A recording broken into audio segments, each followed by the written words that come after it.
Hello बच्चों, welcome to Sanjeev Giri classes and welcome to pre age to account series. और बेटा आज जो हम जानेंगे बेटा, आज का जो हमारा टॉपिक है वो अकाउंटिंग इक्वेशन का लेक्चर नंबर 4 है, जिसके बाद ये आपका अकाउंटिंग इक्वेशन वाला जो कॉन्सेप्ट है वो खत्म हो जाएगा। इसमें एक और टॉपिक है जो अगले लेक्चर में, मतलब अगले लेक्चर में आपका चैप्टर भी खत्म हो जाएगा। इससे पहले ऑलरेडी 3 लेक्चर अकाउंटिंग इक्वेशन का हो गए हैं, तो कोई बच्चा बीच में आ रहा तो पहले हमारी प्लेलिस्ट को फटाफट से जाके प्लेलिस्ट में जाके प्री एज टू अकाउंट्स की प्लेलिस्ट को सेव कर दो, कि ताकि आपका कोई भी लेक्चर मिस ना हो और आप सारे बेसिक फंडामेंटल आपके मजबूत रहे। क्योंकि हमारा जो मेन मोटिव वो आपके पिलर को करना है मजबूत, ताकि 12th में आपको कोई परेशानी ना हो और 11th का रिजल्ट तो अच्छा है डेफिनेटली, सीधी सी बात है। कोई नया तो मैं आपको बता दूं बेटा, जो भी मैं आपको बोर्ड पे पढ़ाता हूं, इस बोर्ड का पीडीएफ पैनल आपको नोट्स बनाने में जो आसानी होगी वो हमारे टेलीग्राम चैनल पे मिलता है। तो डिस्क्रिप्शन में आपको टेलीग्राम चैनल का लिंक मिलेगा, वहां से सबसे पहले जाके आप उस टेलीग्राम चैनल को सब्सक्राइब कर लो, ताकि आपके किसी भी लेक्चर का कोई नोट्स मिस ना हो, और आप प्लेलिस्ट को सेव कर लो कि आपका कोई लेक्चर मिस ना हो, ताकि आप एकदम आपकी नींव जो हो मजबूत रहे। ठीक है, बाकी कोई चार्ज नहीं, सब चीज़ों का सब फ्री है आपके लिए। बस चार्ज में यह है कि आपका प्यार चाहिए, अपने दोस्तों को शेयर करिए हमारे वीडियोस को और प्यार दीजिए, अच्छे अच्छे कमेंट्स करिए और बताइए कि हाँ कुछ मिल रहा है आपको। एकदम क्वालिटी कंटेंट है, आपको किसी भी चीज़ की परेशानी नहीं आएगी, इसकी मैं गारंटी लेता हूँ। फिर भी कोई अगर आपको दिक्कत आती है तो आप कमेंट सेक्शन में बोल सकते हैं, सर हमें ये परेशानी आ रही है, उसका सॉल्यूशन फिर मैं लूँगा, क्योंकि जब बताओगे परेशानी है तभी मैं आप सॉल्व कर सकता हूँ ना बेटा, तो आपको बताना पड़ेगा। ठीक है, बाकी आज के लेक्चर को स्टार्ट करते ही, हमारा आखिरी लेक्चर है अकाउंटिंग इक्वेशन का। इसके बाद एक टॉपिक और है जो हम अगले लेक्चर में देख के चैप्टर को खत्म कर देंगे। तो आज एक दो पॉइंट देख, एक ही पॉइंट है ऐसा यूनिक सा, इसको सांस बनता, एक दो पॉइंट होता है। एक होता है इंटरेस्ट ऑन कैपिटल और एक होता है इंटरेस्ट ऑन ड्राइंग। तो देखना बेटा, ये दो ऐसे पॉइंट है, ऐसे जनरली समझो। मान लो मेरा ही बिजनेस है, मैं अपने बिजनेस से अगर पैसा निकालूं तो मुझे किसी को इंटरेस्ट देने की जरूरत थोड़ी है, मेरा ही बिजनेस है। लेकिन हमने पढ़ा है कि बिजनेस एंटिटी प्रिंसिपल कहता है business and another two separate entity, और हमें जो अकाउंटिंग करनी है बिजनेस के पॉइंट ऑफ व्यू से करनी है। तो जब बेटा हम बिजनेस के पॉइंट ऑफ व्यू से करेंगे, जैसे मान लो इंटरेस्ट ऑन कैपिटल मिलेगा, अगर मैं मालिक के पॉइंट ऑफ व्यू से बात करूं तो इंटरेस्ट मिलेगा तो उसका कैपिटल बढ़ेगा, और बिजनेस के पॉइंट ऑफ सोचूं तो इंटरेस्ट देंगे तो खर्चे हुआ तो कैपिटल से माइनस हो जाएगा। सेम इसमें होता है। तो ये दो ऐसे पॉइंट है, interest on capital, interest on drawing, जिसका आपके अकाउंटिंग इक्वेशन पे क्या होता है, नो इफेक्ट। तो आपसे एमसीक्यू भी पूछ सकता है, वैसी इक्वेशन, वैसी ट्रांजैक्शन जिससे आपका अकाउंटिंग इक्वेशन पे कोई फर्क नहीं पड़ता, तो ऐसी सिर्फ दो ही इक्वेशन है, एक इंटरेस्ट ऑन कैपिटल, एक इंटरेस्ट ऑन ड्राइंग। ये क्या होगा, जो भी वैल्यू आएगी वो कैपिटल में ही प्लस हो जाएगी और कैपिटल से ही माइनस हो जाएगी। तो ये भी हम देखेंगे। इसके अलावा कुछ वैसे तरीके से क्वेश्चन आते हैं, 1/3 1/6 वाला कॉन्सेप्ट। जैसे मान लो आपके पास स्टॉक दे रखा है, मान लो 60,000 का। अब बोला 1/3 स्टॉक आपने सोल्ड किया, 1/3, ध्यान से समझना फिर मैं क्वेश्चन भी दिखाऊंगा आपको। 1/3 stock sold at profit of 10% and 22 हो गया ना, and half payment receive cash. तो यहां से ध्यान से समझना बेटा, स्टॉक आपके पास 60,000 का, उसका 1/3 कितना होगा, बोलोगे सर 20,000 हो गया स्टॉक। अब बोला 10% प्रॉफिट, तो 2,000 प्रॉफिट हो गया, तो कुल मिला कितना हो गया, बोलोगे सर 22,000, और आधा पैसा मिला तो 11,000 मिला, बाकी 11,000 मिलना बाकी है। तो 20,000 का स्टॉक, स्टॉक से माइनस, बस प्रैक्टिकल मतलब थोड़ा सॉल्व करना आपको। 11,000 कैश मिला, कैश में प्लस 11 मिलना बाकी है, तो बोलोगे सर डेटर है, और जितना फायदा हुआ वो कैपिटल में प्लस, तो 2,000 का फायदा हो गया। ठीक है, यही मान लो लिखा होता है कि आपको 20% प्रॉफिट बेचा है सपोज, तो 20,000 का स्टॉक, 20% प्रॉफिट कितना हुआ, 4,000, यानी 24,000 रुपया हो गया।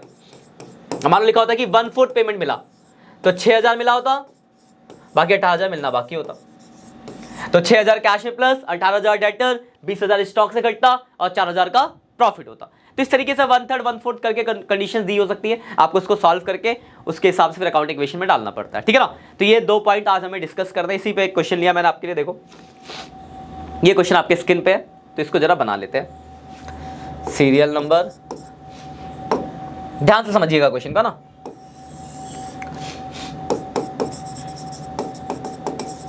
Transactions assets equal to liabilities plus capital। जो अगले पेज पे भी जाएगा, थोड़ा बड़ा क्वेश्चन है। जब देखते हैं क्या बोला गया है। पहला पॉइंट है इसका, पहला वो होगा स्टार्ट बिजनेस। लेकिन देखो ध्यान से लिखा है, Deep Pratap commences business with cash 50,000, cheque 1 lakh, goods 60,000, machine 1 lakh, furniture, बहुत सारी चीजें लगाई है। तो एक एक करके लिखो, कैश 50,000, जितने चीज लिखे सब लिखेंगे भाई हम। तो कैश है बेटा 50,000, चेक का मतलब क्या होता है, बैंक है 1 लाख, और क्या है, कैश हो गया 50,000, बैंक हो गया 1 लाख, उसके बाद गुड्स है 60,000 का, मशीन है 1 लाख का, स्टॉक है 60,000 का, मशीनरी है 1 लाख का, और एक और है फर्नीचर। देखो कितना चीजें लगाई है स्टार्टिंग में ही। फर्नीचर कितना था बेटा, तो 50,000 का फर्नीचर है। तो हमने पढ़ा स्टार्टिंग में जितनी भी चीजें लगाई जाती है टोटल मिला के कैपिटल होता है। तो देखो 1 लाख, 2 लाख, 3 लाख 60,000, तो 3,60,000 रुपए आपका कैपिटल हो गया। ठीक है, पहला पॉइंट। दूसरा पॉइंट बात है, 1/3 of the above stock sold at profit of 10% and half payment receive in cash. तो स्टॉक का आधा बेचा, 1/3 बेचा आपने,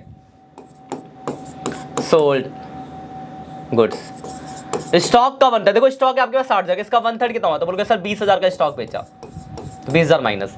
उसके बाद क्या बोला है, एट प्रॉफिट ऑफ 10%, 10% का उसमें प्रॉफिट है, तो 20,000 पे 10% प्रॉफिट, तो बोलोगे सर 2,000 का प्रॉफिट हो गया। बिल्कुल सही जवाब है। तो 20 से आपको पता चला कि 20 के गुड्स बेच रहे, 2 के प्रॉफिट पे, यानी 22,000 में आपने बेचा। फिर लिखा आपको आधा ही पैसा मिला, तो आधा का मतलब 11,000 आपको कैश मिला, बाकी 11,000 मिलना बाकी होगा। तो मिलना बाकी है तो क्या हो जाएगा, बोलोगे सर डेटर हो जाएगा 11,000 का। तो ये आपका एक पॉइंट था, काफी अच्छा पॉइंट है, ध्यान से समझ जाइएगा। दिक्कत हो तो बता देना। यही पॉइंट मैंने अभी जो पीछे एग्जांपल लिया था वो भी सेम ही पॉइंट हो गया था पहले उसके एग्जांपल में, तो वहां से भी आपको क्लियर हो गया होगा जो मैंने यहाँ बताया था। ये सेम पॉइंट है, ये जो पॉइंट है आपका 1/3 स्टॉक का 60, ये लिया देखो 60 स्टॉक था, 1/3 बेचा और हाफ पैसा मिला। देखो कैश, स्टॉक, डेटर, कैपिटल, वही हमने यहाँ भी करा है, सेम पॉइंट है, देखो देख सकते हो आप। 61 हो गया, 1 लाख हो गया, 40,000 हो गया, 1 लाख हो गया, 50,000 हो गया, 11,000 हो गया, 0 हो गया, 3,62,000 हो गया। अगला पॉइंट है बेटा आपका डेप्रिसिएशन ऑन मशीनरी 10%। मशीनरी पे डेप्रिसिएशन लगाना है, डेप्रिसिएशन ऑन मशीनरी। देखो मशीन कितने की है, ये देखो 1 लाख की मशीन है, 10% डेप्रिसिएशन, तो 10,000 मशीन से घट गया, और डेप्रिसिएशन आप जानते हो कैपिटल से घटेगा, तो 10,000 आपके कैपिटल से घट गया। बाकी जगह कोई इफेक्ट नहीं पड़ा, तो बाकी जगह क्या लिखोगे बेटा आप, तो बोलोगे सर बाकी जगह जहां इफेक्ट नहीं पड़ता हम 0 लिखते हैं। उसके बाद न्यू इक्वेशन, देखो ये 61 हो गया, ये 1 लाख हो गया, ये 40,000, ये 90,000। ठीक है, ध्यान से देखो, बस क्वेश्चन बड़ा है, करना वैसे ही, कुछ नई चीज आपको यहाँ पे नया नहीं करना, कुछ भी सब वैसे ही करना है आपको। ऐसे कि देखा कि बहुत बड़ा है तो बहुत बड़ा पहाड़ है, चलना स्टार्ट करोगे तो पहाड़ पे भी चढ़ जाते हो, है ना। तो बस स्टार्ट करना आपको, क्वेश्चन करना चालू करोगे सब हो जाता है। कुछ बच्चे डर गए तो ऑफलाइन, सर इतना बड़ा क्वेश्चन है, अरे भाई है तो वही। अगला cash withdraw for personal use, तो ड्राइंग हो गया, ड्राइंग 10,000 रुपये हमने पर्सनल यूज के लिए निकाला, तो 10,000 कैश से माइनस और 10,000 रुपये ही आपके कैपिटल से माइनस हो जाएगा। बाकी जगह कोई इफेक्ट नहीं पड़ा। हाय हाय, देखो ऐसे गड़बड़ी हो जाती है। 40,000 था ना, ये जो अपने आप से इसका खुल जाता ना मिटाना, फिर मिटा देता 0 को। चलो न्यू इक्वेशन, ये हो गया देखो कितना 51, ये हो गया आपका 1 लाख, ये आपका 40,000, ये आपका 90,000। बहुत धीरे धीरे मैं आपको क्वेश्चन करा रहा हूं ताकि आपको हर छोटी छोटी बारीकियां समझ में आए कि आप एग्जाम में कोई गलती ना करो, क्योंकि अभी आप जितनी गलती करना कर लो, एग्जाम में गलती करा तो गया है। देखो 5वां पॉइंट जिसके लिए मैंने क्वेश्चन कराया था, इंटरेस्ट ऑन ड्राइंग बोला 5%। देखो ड्राइंग कितने की, 10,000 की ड्राइंग है, 10,000 का 5% बोलोगे सर 500 रुपए का इंटरेस्ट हो गया। तो मैंने अभी आपको थोड़ी देर पहले बताया था कि 2 ऐसी ट्रांजेक्शन होती है जिसका आपके अकाउंटिंग इक्वेशन पे कोई फर्क नहीं पड़ता, एक इंटरेस्ट ऑन ड्राइंग, एक इंटरेस्ट ऑन कैपिटल, क्योंकि ये कैपिटल में ही प्लस हो जाता है और कैपिटल से ही माइनस। तो इंटरेस्ट ऑन ड्राइंग बोला 5%, इंटरेस्ट ऑन ड्राइंग 5% यानी 500 रुपये हो गया। तो यही हम 500 रुपये प्लस करेंगे और यहीं से वापस 500 रुपये माइनस कर देंगे। तो आप बोलोगे कि सर इस पॉइंट का आपके अकाउंटिंग इक्वेशन पे कोई भी फर्क नहीं पड़ा। बिल्कुल सही जवाब है। तो ये एक ऐसी इक्वेशन है जो आपके अकाउंटिंग इक्वेशन को कभी इफेक्ट नहीं करती, वापस वही इक्वेशन वापस आ जाएगी, इसलिए मैंने इसको रेड से लिखा है।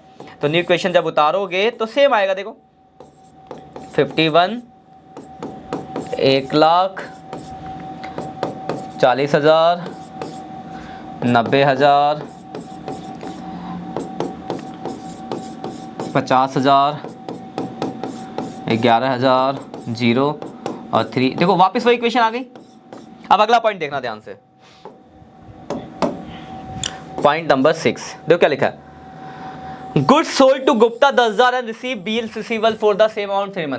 लेकिन हमने गुप्ता को 10,000 के गुड्स बेचे और उसके बदले हमें एक बिल्स रिसीवेबल, आपको बताया था बिल्स रिसीवेबल के बारे में कि आगे के टाइम पीरियड का मिलता है, बोला 3 महीने का बीआर मिल गया कि मतलब वो 3 महीने बाद आपको पैसा देगा।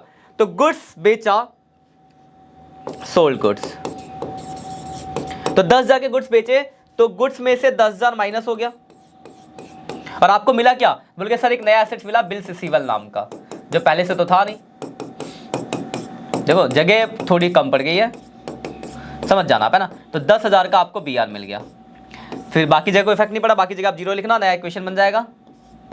आखिरी पॉइंट मैं आपको इसे बताता हूँ, इक्वेशन बना लोगे इसके बाद, और आखिरी पॉइंट होगा लिखा है ये, ठीक है ना, ये पॉइंट कि आपने गुड्स बेचा, बदले में बीआर मिला, तो बिल्स रिसीवेबल नाम का एसेट्स आ गया और स्टॉक कम हो गया। और आखिरी पॉइंट समझाता हूँ, इक्वेशन बनाना आप, लिखा है receive 10,000 from Gupta against bills receivable. उस बिल से गुप्ता को जो आपको जो बिल मिला था 10,000 बेचने के बदले, उसके बदले आपको उस बिल से पैसा मिल गया। तो बोलोगे सर पैसा मिल गया, तो अगले इक्वेशन में क्या होगा, जब अगला करोगे तो बीआर में से माइनस हो जाएगा और कैश में आपके प्लस हो जाएगा, जगह नहीं बची है, समझ गए ना।